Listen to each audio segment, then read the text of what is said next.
ujian dan cobaan. Sebelum itu ibu mau tanya, kalian pernah nggak sih merasa kayak paling belum? Kalian merasa kayak paling nggak beruntung, kayak kalau harus aku selalu aku.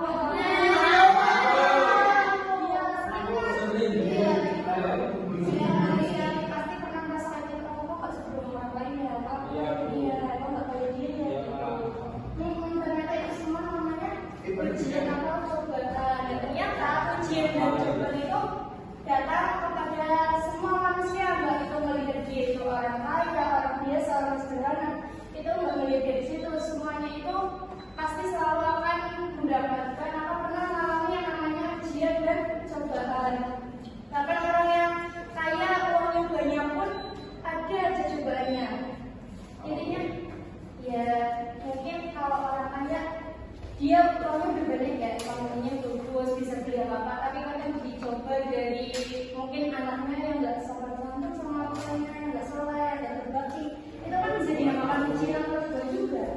Intinya setiap orang itu akan mengalami, merasakan yang namanya ujian dan cobaan, tapi bagaimana mereka bisa menghadapinya, mereka bisa berpikir positif, dan mereka bisa dapat tergantung orang-orang tersebut. Nah, biar kita bisa menjalani sesuatu, kita harus belajar ilmiah dan kita bisa lebih tahu lagi materi ini. Tujuannya belajar ini berharap kalian setelah belajar di sini kalian bisa menjelaskan pengertian ujian dan cobaan dalam perspektif Al-Quran dan hadis yang benar. Kemudian kedua kalian bisa mengidentifikasi macam-macam ujian yang disebutkan di dalam Quran surat Al-Baqarah yang ada 3, nanti kita bahas satu persatu.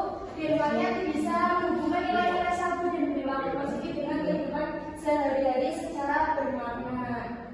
Kita langsung saja ya. Yang pertama aja pengertian ujian dan cobaan.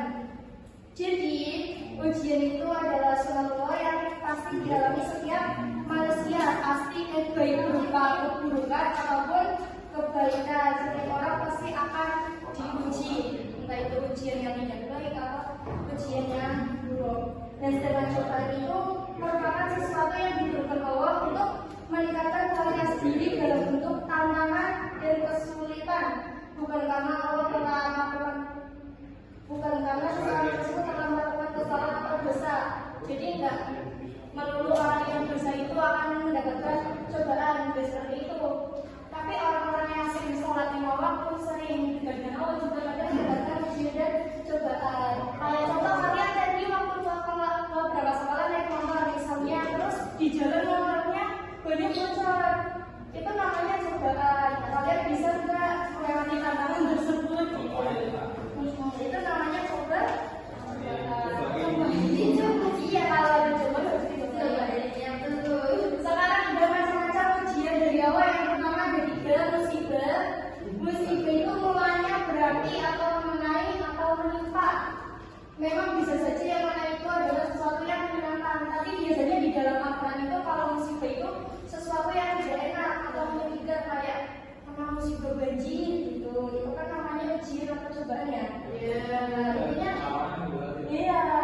Intinya yang mengenai atau menimpa pada seseorang itu musibah. Kemudian bala, macam-macam cobaan yang kedua ada bala. Bala itu sesuatu yang datang langsung dari Tuhan tanpa keterlibatan manusia, kecuali menerimanya dengan menurunkan bala atau bisa menguji untuk menambahkan kualitas seseorang tersebut. Berarti langsung dari Allah nggak ada campur tangan manusia seperti bencana alam kayak bala yang ada di Indonesia ini telah terjadi gempa bumi seperti itu. Itu namanya bala atau ujian dari cobaan yang datangnya dari Allah langsung. Dan yang terakhir ada fitnah. Siapa yang tahu fitnah? Coba Bapak atas fitnah itu apa? Fitnah itu perkataan yang tidak benar. Iya, betul pintar. Terulang dulu. Jadi fitnah itu yang tidak sesuai dengan pernyataannya ya. Fitnah berarti ujian atau sisaan, dan bencana itu datang dari perbuatan seseorang atau kelompok, tetapi dampaknya mengenai orang yang tidak bersalah, ngomongnya tidak sesuai fakta. Padahal kan fitnah itu lebih kecil daripada pembunuhan. Ada yang bisa musuh fitnah? Jadi ada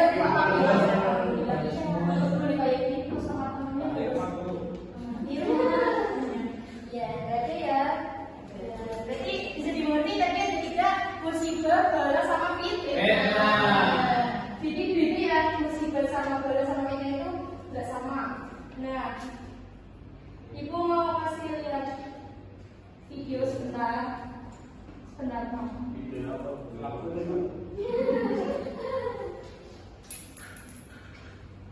Halo sahabat Studio, kali ini kembali kami akan bercerita sebuah kisah yang kami yakini memiliki pesan moral yang dapat kita petik dari tiga jenis pelajaran. Ini dia ceritanya.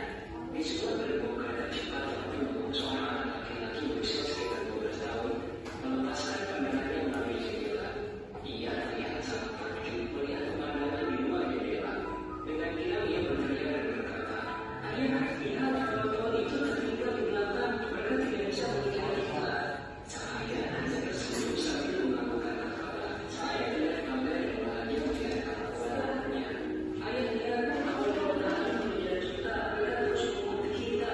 Melihat laki-laki yang bercontek, saya kembali tersenyum dan menganggukkan kepala.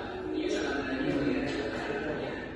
Di depan jendela itu duduk sepasang suami istri yang mengamati tingkah laku siapa laki-laki yang menurut mereka sangat menyenangkan jika dibandingkan dengan usianya yang berasal sekitar 12 tahun.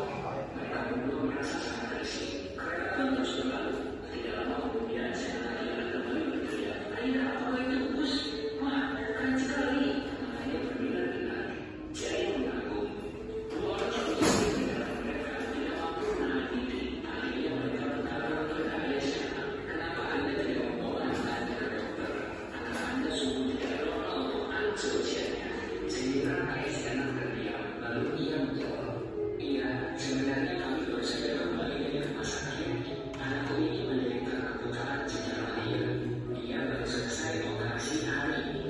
Dan hari ini adalah hari pertama dia bisa melihat dunia ini dengan kedua matanya." Sang suami istri itu terdiam dan kemudian meminta maaf. Mereka pun malah menjadi saling ramah kepada si anak laki-laki yang masih sangat antusias dengan apa yang dilihatnya di depan jendela kereta. Sahabat Studio, setiap orang memiliki cerita hidupnya masing-masing. Oleh karena itu, jangan mudah membohongi seseorang dengan apa yang kita lihat saja. Belajarlah menempatkan diri kita di posisi orang lain. Dari cerita ini juga kita melihat Apa yang bisa diambil dari cerita tersebut? Ketika kita belajar berperilaku positif dan sabar dalam menghadapi ujian dan cobaan. Jadi di video itu tadi kita sudah lihat ya, anak tersebut baru pertama kali melihat dunia.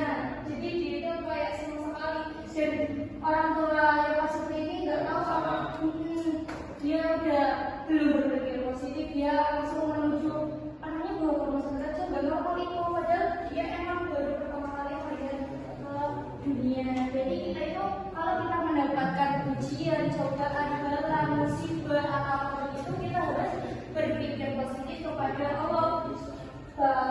Untuk setiap yang apapun yang dicoba ke kita itu pasti ada hikmahnya. Karena seperti yang aku dia berkali itu sih, sudah ada kesulitan pasti ada kemudahan. Jadi kita harus senantiasa selalu bersikap sabar dan berpikir positif. Kemudian ibu punya game untuk mengukur seberapa paham kalian, kita main game.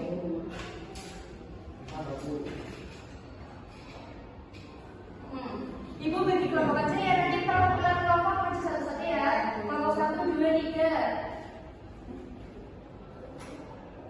Coba dari kelompok 1 siapa yang mau maju? Bakar apa sih?